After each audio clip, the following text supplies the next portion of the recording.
صاحب بھی عرض کروں کہ علی علیہ السلام کی فضائل میں سے ایک باب العلم ہے. باب العلم ہے. مولا کی صفات میں سے ایک ہم یا ہمارے ہندوستان پاکستان میں کہتے ہیں مولا مشکل کشا. کہتے ہیں مولا مشکل کشا. مولا مشکل کشا ہے اور مولا کو ماننے والے مشکلات کا شکار ہے. کوئی مشکلات ہیں یا نہیں ہیں؟ مشکلات ہیں نا. اگر مشکلات نہیں ہیں تو پھر اس اور اس کے پیچھے جانے کی کیا ضرورت ہے؟ یہ جو دائیں بائیں جاتے ہو تو اس کا مطلب ہے کوئی مشکل تو پیش آ گئی ہے. ان کی طرف کیوں رجوع کیا جنہوں نے یہ مشکلیں کھڑی کی ہیں؟ جنہوں نے یہ مشکلیں کھڑی کی ہیں تمہارے لیے, ان سے آ کر کہنا کہ ہمیں نجات دیں گے. نجات وہ دیں جنہوں نے مشکلیں کھڑی کی ہیں مشکل کشا کے ساتھ رابطہ ہوتے ہوئے. تو میں یہاں ایک جملہ کہوں کہ جب کسی کا باپ بہت بڑا سرمایہ دار ہو, ملینئر ہو, لیکن اس کا بیٹا کسی جگہ پر کھڑے ہو کے کرایہ مانگ رہا ہو, لوگوں سے کہہ رہا ہو کہ مجھے رکشے کا کرایہ دے دیں, تو یا ذہن میں تو بات تو آتی ہے کہ یا یہ باپ بہت کنجوس ہے کہ پیسہ بہت ہے لیکن بیٹے کو نہیں دیتا, یا پھر اس بیٹے کے تعلقات باپ سے اچھے نہیں. یہی سوچتے ہیں نا لوگ.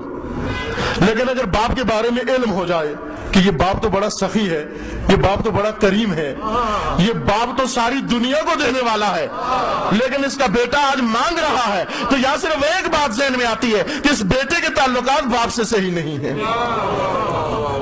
وہ مولا تو مشکل کشا ہے اور مشکل کشا بھی سخی ہے, یعنی ہر ایک کی مشکل حل کرتا ہے, لیکن آج اس کو ماننے والے مشکلات میں پڑ گئے ہیں اور اپنی مشکلات ان سے حل کروا رہے ہیں جنہوں نے یہ مشکلیں کھڑی کی ہیں. تو یہ تو کوئی نہیں کہہ سکتا کہ مشکل کشا سخی نہیں ہے. وہ تو سخی ہے. معلوم ہوا ان کے تعلقات اس سے اچھے نہیں. مولا باب العلم ہے, باب العلم ہے, نبی شہر علم ہے, امام دروازہ علم ہے. ابھی جو لوگ تھوڑا بہت پڑھے لکھے ہوتے ہیں وہ ایک جملہ استعمال کرتے ہیں, کہتے ہیں کہ ہم سکول تو نہیں گئے لیکن پنجابی میں کہتے ہیں نا ایک دیوار کو پچھالی کہتے ہیں. پچھالی اردو میں کیا کہیں گے جیدی صاحب؟ پچھواڑا, عقبی دیوار. پچھواڑا زیادہ مناسب ہے. پچھالی وہ ایک پنجابی میں کہتے ہیں نا, کہتے ہیں جی میں سکول تو نہیں گیا لیکن سکول کی پچھالی کے پیچھے بیٹھا رہا, یہ پچھواڑے کے پیچھے بیٹھا رہا, یعنی تھوڑا بہت علم میرے اندر موجود ہے. یہ جو میٹرک ہیں مثلا پرائمری ہیں قدیم کے پڑھے ہوئے, ڈگریاں نہیں ہیں بڑی بڑی ان کے پاس, یہ جب اپنا علم کسی کو بتانا چاہتے ہیں یہ کہتے ہیں کہ میں یونیورسٹی کالج تو نہیں گیا لیکن یوں سمجھے کہ یونیورسٹی کی پچھواڑے میں بیٹھا رہا. اگر کوئی یونیورسٹی کے پچھواڑے میں بھی بیٹھ جائے تو کم از کم F S C B S C کر ہی لیتا ہے.